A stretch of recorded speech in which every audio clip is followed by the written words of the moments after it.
I'm Stace and I love fermented foods. And if you're new around here, I reckon I'm going to turn you into a lover as well.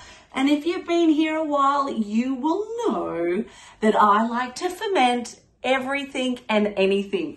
And today I want to show you, cue the salsa, how you can make fermented salsa. This stuff is gold dust for putting those good bugs in your belly that help to boost your immune system. So let me show you how simple it is. Start with a jar. This one's about 800 mils, nearly a litre. You can use a smaller, you can use a bigger. The only directive that I'm going to give you is to make sure that it's got a screw lid on it.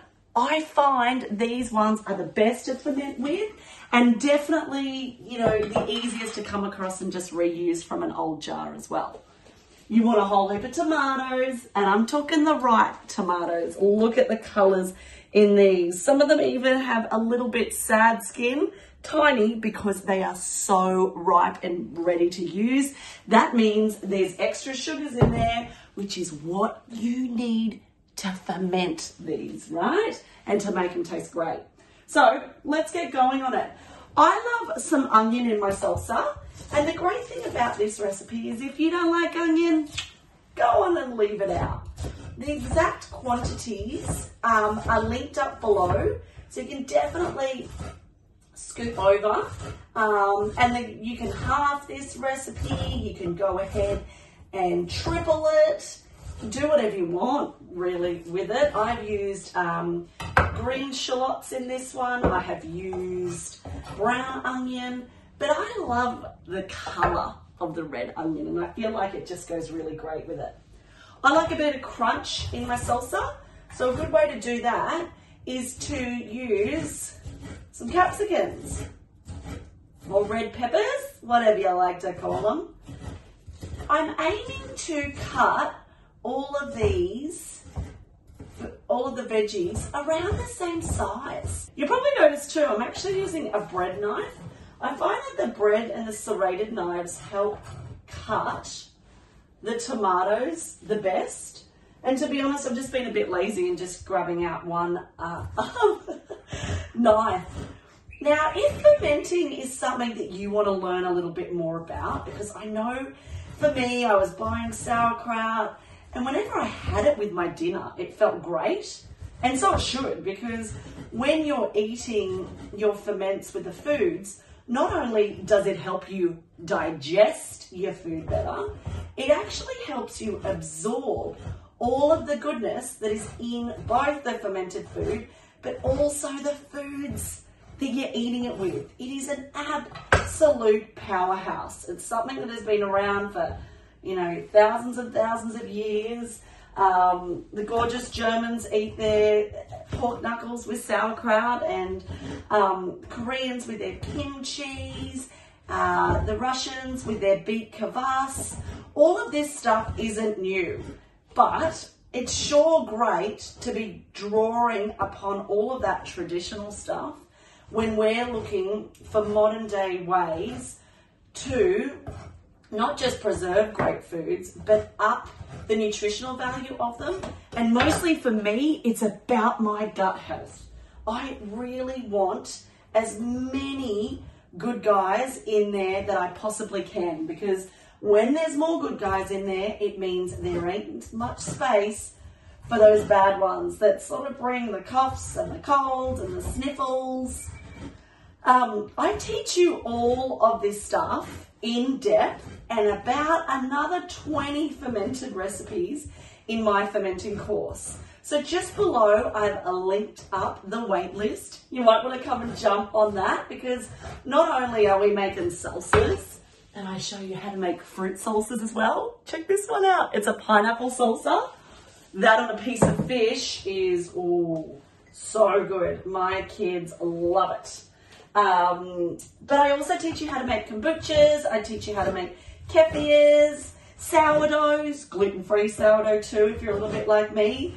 I teach you how to make gummies, fermented carrots, so many different amazing yummy ferments. So definitely jump on the wait list for that below, because those on the wait list are the ones that get the goodies. Make sure you tell your girlfriends as well, because I bet the subject of boosting your immune system, what can you eat? What can you do to stop getting these colds? And maybe they're even drinking a little bit of kombucha every time you see them as well. I bet they'll love the fact that you can make it at home. Okay, so here goes. I've got my onion. I've got a lot of tomato with my capsicum. And on the top there, I like it with a little bit of parsley. You could use coriander, you could use mint, you could leave it all out. And so now I've got all those in, I'm just going to give it a little bit of flavour and start the fermentation process with the salt.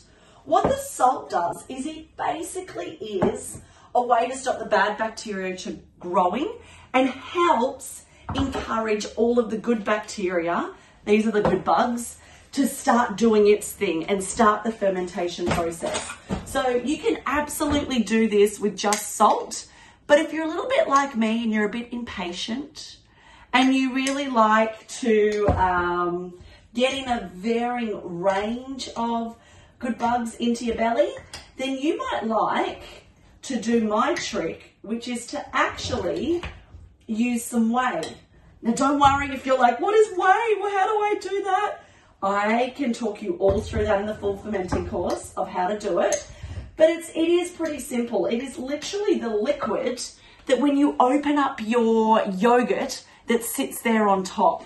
It's where all of the great bugs, bacteria, whatever you want to call it, is sitting in the yogurt. And you can use that to start the fermentation process with something else, which is what this salsa is. I like to add a couple of tablespoons to it. There we go. If you want the exact quantities, be sure just to scoop down here, push the little arrow here on YouTube, and you will be able to grab the recipe. I'm just using a muddle now and just pushing it down. I reckon I've got a bit more space though in this jar.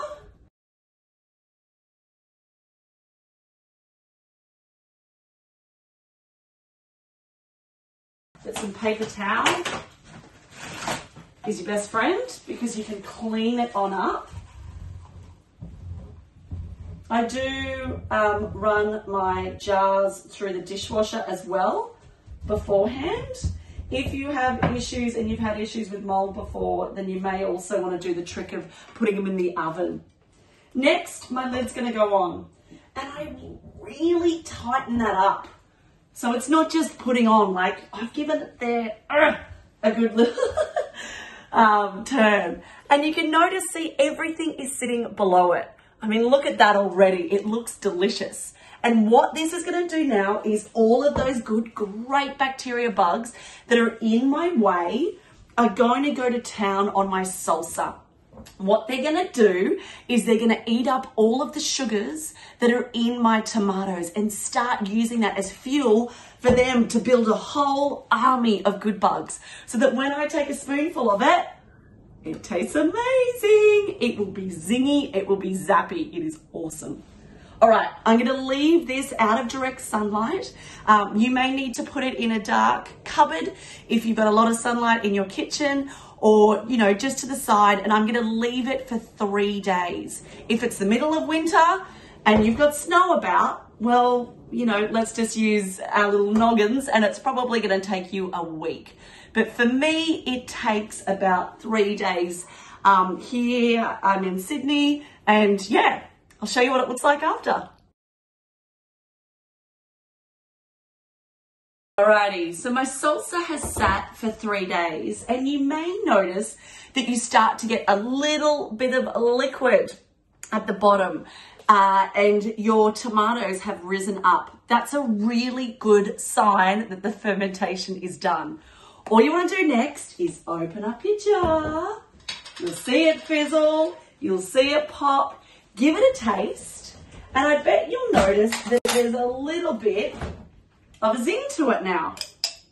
I gotta get in there. The great thing about this is that you can put it in the fridge, and mine, I get about a month out of my salsas, if not more. The great thing is that the taste and the zinginess develops the longer you leave it in the fridge. So don't be afraid to whack it in there. It is so good for it, and it's a really great way to slow down the fermenting process and keep it yummy. But look at this. How's this for lunch? Or breakfast, whatever takes your fancy. A little bit of sourdough, some avocado, and some salsa on top. That salsa is going to mean that I digest every bit of this plate all the better. It is going to mean that I'm putting in those amazing bugs. So if this takes your fancy and you like the look of the salsa, give it a go, and be sure to like and subscribe here on YouTube, and make sure while you're in the process of it that you jump on the wait list for the next time I run the fermenting course, because simple, easy ferments just like this that you can make for your whole crew is plentiful in there. I'd love to help you. Cheers.